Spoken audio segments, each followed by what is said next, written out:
ලංකාව කියන්නේ ලිවීමේ කියවීමේ හැකියාව එහෙමත් නැත්නම් සාක්ෂරතාවය අතින් ඉතා උසස් මට්ටමක තිබෙන රටක් බව ඔබත් මාත් දන්නා කරුණක්. නමුත් අපේ රට මූල්‍ය සාක්ෂරතාවය ආර්ථික ඥානය අතින් තිබෙන්නේ කොයි තැනද? ඒ ගැන නම් අපිට කතා කරන්න වටපිට බැලුවාම ඇති. මේ රට මේ මොහොතේ පත් වෙලා තියෙන ආර්ථික අර්බුදය, සමාජීය දේශපාලන අර්බුදය දිහා බලනකොට අපිට තේරුම් ගන්න පුළුවන්. අද අපි මේ පත් වෙලා ඉන්න තත්වයට අපිත් මේ රටේ පාලන තන්ත්‍රයත් වගකිව යුතුයි. නමුත් අපි පුරවැසියන් වශයෙන් මේ මොහොතේ මුහුණ දෙන ජීවන බර, ආර්ථික ප්‍රශ්න, වැටුප් රහිත වීම, රැකියාව විරහිත වීම, ව්‍යාපාරයක් පටන් ගන්න බැහැ. අපේ මේ තියෙන වැටකඩලු සියල්ල එක්ක ජීවන අරගලයක දීලා ඉන්නවා. ඒතර මේ ජීවන අරගලයේ ඇතුලේ අපි අපේ ආර්ථිකය කළමනාකරණය කරගන්නේ කෙසේද? මේ ප්‍රශ්නෙට පිළිතුරු ඔබ හමුවේ තබන්නයි මේ නාලිකාව හරහා ඔබට ශක්තියක් වන්නයි, ඔබේ ආර්ථික ඥානය දියුණු කරන්නයි අපි මේ සූදානම් වන්නේ. අප සමග එක් වී සිටිනවා මූල්‍ය විශ්ලේෂක රවි අබේසූරිය මහතා. ඔබ වෙත ඔබේ මූල්‍ය කළමනාකරණය කරගන්නේ කොහොමද? නිවැරදි තීන්දුව తీරන ගන්නේ කොහොමද? ඔබේ ආයෝජන නිවැරදි ලෙස සිදු කරගන්නේ කොහොමද? යන කතා බහ ඉදිරියට ගෙන යන්නට. කිව්ව විදියට ආර්ථික පැත්තෙන් මූල්‍ය පැත්තනොත් තියෙන සාක්ෂරතාවය ලිවීමේ හා කියවීමේ සාක්ෂරතාවයත් එක්ක බැලුවම ඊටාම අඩු තත්ත්වයක මේ ළඟදි කරපු සමීක්ෂණයක් අනුව අපේ මූල්‍ය සාක්ෂරතාවය අපේ වැඩිහිටි ජනතාව අතර තියෙන 58ක් විතර. ඉතින් ඒකෙන් වෙන්නේ ඊටාම අඩු ප්‍රතිලාභයක් ලබා ගන්නවා අපේ ජනතාව ඒගොල්ලන්ගේ ආයෝජන කරනකොට. ඒ වගේම තමයි ඒකේ පුද්ගලයන් වශයෙන් තියෙන අඩුපාඩුව සහ ආයතනිකවත් තියෙන අඩුපාඩුව සහ රටේ ආර්ථිකය කළමනාකරණයේ තියෙන අඩුපාඩුව නිසා අපේ ජනතාවට ලැබෙන ප්‍රතිලාභ කියන්නේ මූල්‍ය වශයෙන් සහ ආර්ථික වශයෙන් ගොක් අඩුයි මේ සාක්ෂරතාවයේ තියෙන අඩුකම. උදාහරණයක් අපි ගමු. අපේ රටේ ජනතාව බැලුවොත් හැමතිස්සෙම ඒගොල්ලෝගේ මුදල් වැඩි කර ගැනීමට බලන එකම මාර්ගය තමයි රස්සාවෙන් මුදල් උපයද. ඒ කියන්නේ බලන් ඉන්න යම් කිසි වැඩිවීමක් ඉන්ක්‍රිමන්ට් එකක් කියලා කියන්නේ. එහෙම නැත්නම් බෝනස් එකක් බලාගෙන. නමුත් මුදල් තමන් වෙනුවෙන් යොදන්න තියෙන හැකියාව ඒගොල්ලන්ට ඉතාම අඩු තත්ත්වයක තියෙනවා.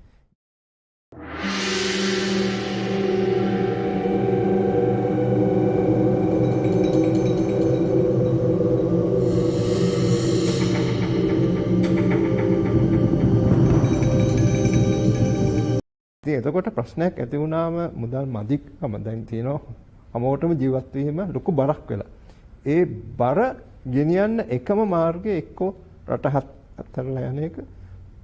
නැත්තම් මේ වෙන විකල්පයක් ගැන ඒගොල්ලන්ට හිතෙන්නේ නැහැ. අපි කොහොමද අපේ මුදල් ඊට වඩා හොඳට කළමනා කරගන්නේ කියලා එක ගැන අවබෝධය තාම අඩුයි. අන්න එතන තමයි අපි මේ වැඩසටහනෙන් ඒ දැනුම ලබා දෙන්න තමයි සම්පූර්ණ දැනුම ලබා දෙන්න තමයි අදහස් කරන්නේ. මොකද ඒ මුදල් ඊට වඩා හොඳට කල්පනා කරගත්තොත් ඊට වඩා අපිට දියුණුවක් ඇති කරගන්න පුළුවන්. විශේෂයෙන්ම රස්සාවෙන් විතරක් ජීවත් වෙන්න බෑ. ඒ தත්ත්වයට කාටවත් දැන් ඒ தත්ත්වය ඇති වෙලා ඉවරයි. ඉතින් ඒකෙන් ගොඩ එන්න නම් අපි මූල්‍ය සාක්ෂරතාවයේ සම්පූර්ණයෙන්ම දැනුවත් වෙන්න. මොකද අපේ ඉස්කෝලවල වල සහ අපිට කොහෙන්වත් මේ දැනුම ලැබෙන්නේ නැහැ. විශේෂයෙන්ම ඇත්තටම මටවත් ඒ දැනුම තිබුණේ නැහැ මුලදී. මොකද අපේ දෙමව්පියෝ වුණත් කියන්නේ රස්සාවකට තමයි ඉස්කෝලේ යන දවස් ඉඳලාම යොමු කරන්නේ. නමුත් මූල්‍ය දැනුම තියෙනවා නම් රස්සාවෙන් විතරක් නෙමෙයි. වෙන මාර්ගවලිනුත් Tamanට දිගු කාලය කියන්නේ මුළු ජීවිතේටම අවශ්‍ය කරන මුදල් උපයා ගන්න පුළුවන්. එතකොට එක්තරා තැනකට ආවම බොහොම සාර්ථකව ජීවිත රටාව ගෙනියන්න පුළුවන්. මොකද මේ මුදල් තමන් වෙනුවෙන් හුඟක් මුදල් උපයෝගනවා. දැන් වෙන්නේ දුප්පත් කෙනෙක් හැමදෙස්සම ජීවිත හදන්නේ පොසතෙක් හැටියට. අත් පොසත්තු ජීවත් වෙන්නේ දුප්පතුන් හැටියට.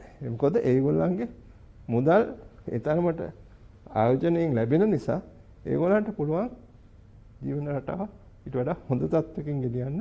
මොකද හැමදෙස්සම ආදායම වියදමට වඩා වැඩි.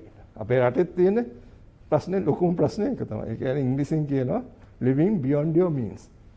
අපි කවුරුත් පුද්ගලිකයෙන් වශයෙන් හෝ ආයතනීය වශයෙන් හෝ රටක් වශයෙන් අපි living beyond our means අපේ ආදායමට වඩා වියදම වැඩි කරගත්තොත් අපේ විනාශය බොහොම ඉක්මනට ළඟා වෙනවා. අපේ රට එතනට ගෙනාවා.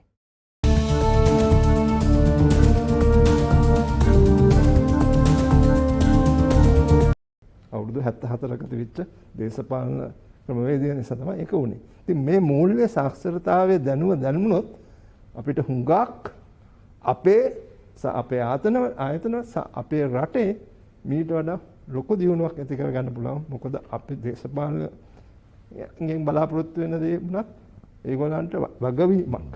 ඒ කියන්නේ අපි හරි දේශපාලන ඉස්ලාම ඉලෙක්ෂන් වලින් පත් කරලා යවන්න ඕනේ. ඒ වගේම ඒගොල්ලෝ accountability කියන එක, ඒ කියන්නේ වගවීම, ඒගොල්ලෝ ගන්න තීරණ වලින් අපිට ඒක ඩිමාන්ඩ් කරන්න පුළුවන්. ඒ වගේම අපිට මේ தත්ත්වය දැනුවත් උනේ මේ රටේ ළඟදී ඇතිවෙච්ච ණය, ඒ කියන්නේ sovereign debt කියන එක අපිට ගෙවන්න බැරුව රට බංකොලොත් ආවටපත් වුණ නිසා. අපි හිතන් හිටියේ රජයට ඕන තරම් මුදල් තියෙනවා කියලා. නමුත් දැන් තමයි යථාර්ථය කාටත් තේරුනේ එහෙම එකක් නැහැ. දේශීය හෝ විදේශීය වශයෙන් අපි ණය ගත්තොත් අපිට ඒ ණය ගෙවන්න බෑ. ඒක තමයි පෞද්ගලිකවත් තියෙන්නේ. යම් කිසි කෙනෙක් වැඩියෙන් ණය අරගත්තොත්, ඒ කියන්නේ ස්මාර්ට් විදියට ණය නොගන තමන්ගේ ජීවන රටාව ගෙනියන්න ණය ගත්තොත්, ඒ කියන්නේ වියදමට විතරක්, කන්සම්ප්ෂන් කියන එකයි. ඒකට විතරක් ණය ගත්තොත් අමාරුවක වැටෙනවා. ඉතින් අපි මේ ඔක්කොම හොඳට තේරුම් ගන්න විදියට කොටස් වශයෙන් මේ වැඩසටහනේ දැනුවත් කරන්නයි අදහස් කරන්නේ.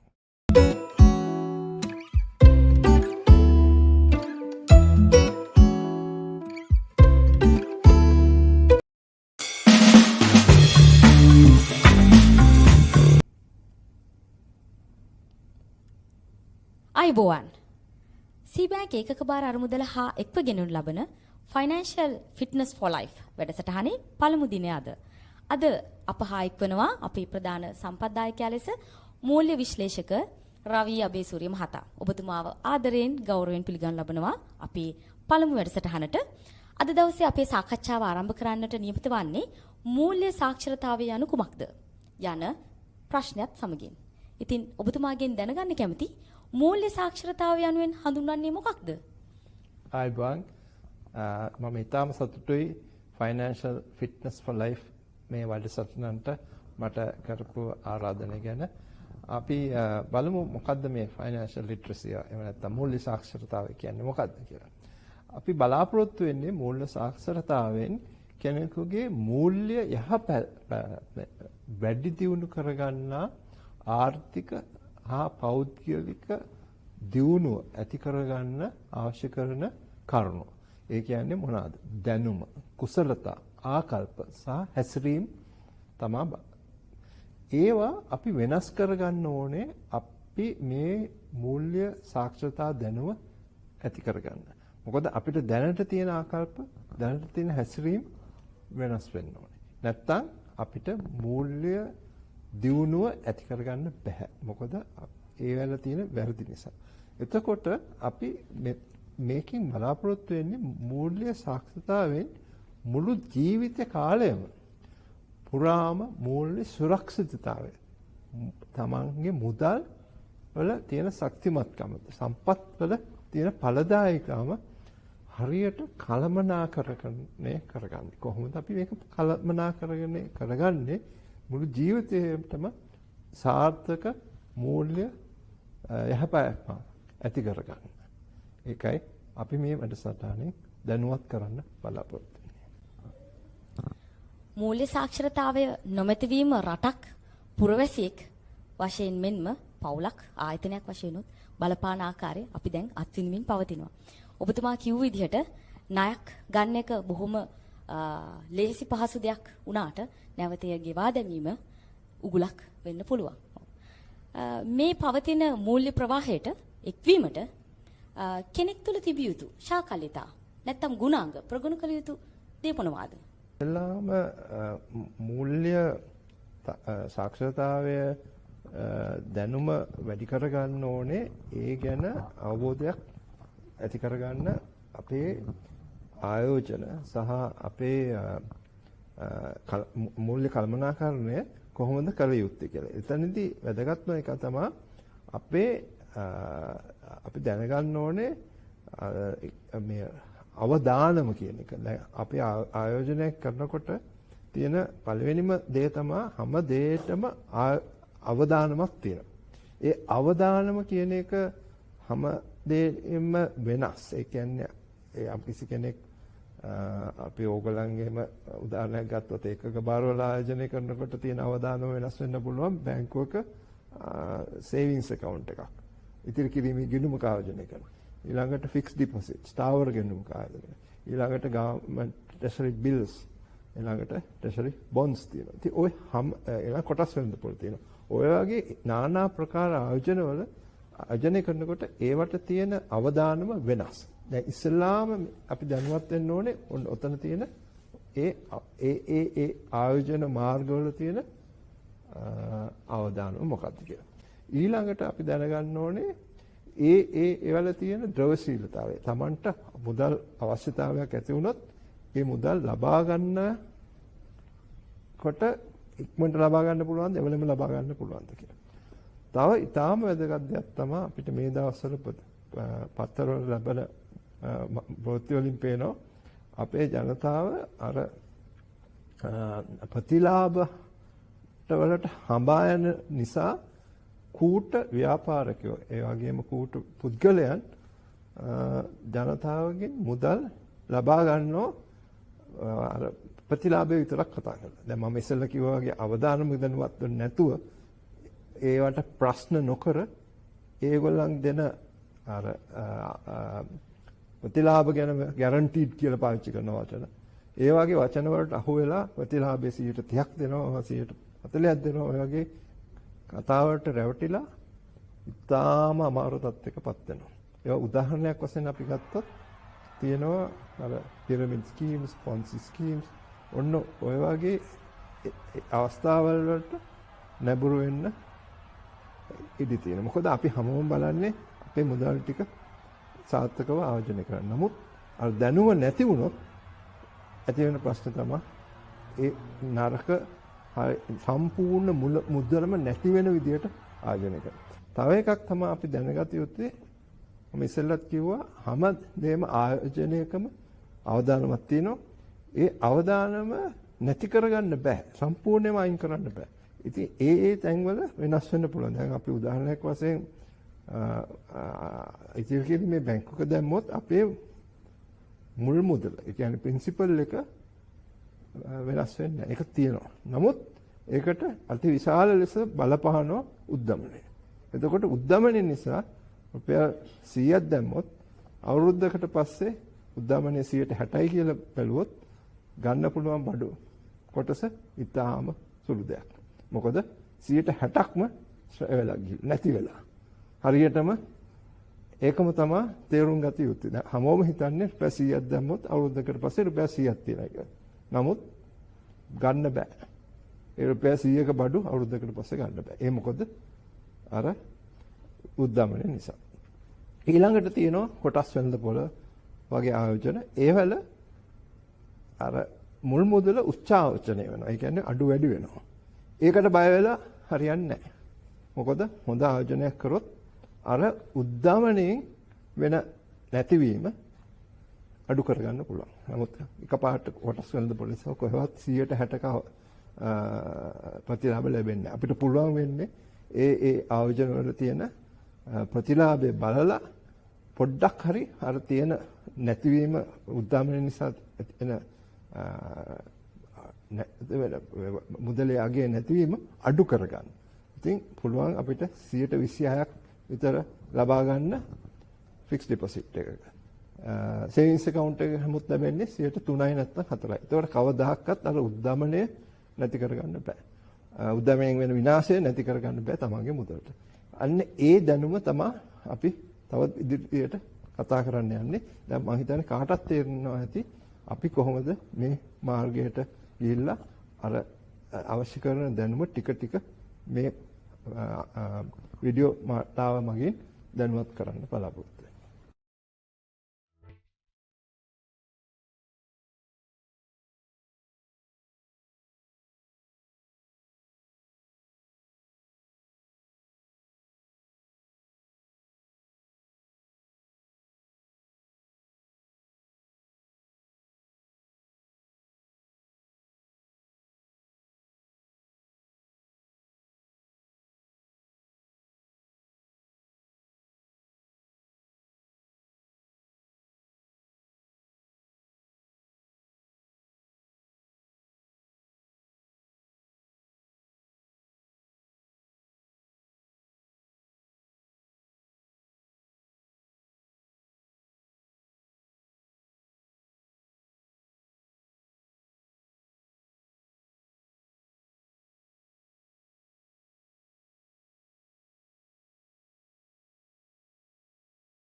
ඔබේ මූල්‍ය හැකියාව කෙසේ වුවත් ඔබේ මුදල් කොහොමද නිසි පරිදි පරිහරණය කරන්නේ සුරක්ෂිත කරන්නේ යන්න අපි මේ වැඩසටහන හරහා දිගින් දිගටම කතා කරමු. අපි ඊළඟට මුණ ගැහෙන්නේ මූල්‍ය ස්වාධීනත්වය හා ධනය අත්පත් කරගන්නේ කෙසේද යන වැඩසටහන සමගින්. Subscribe now. තැලෙන පොඩි වෙන රුපියලට තල්ලුවක්. කාසිය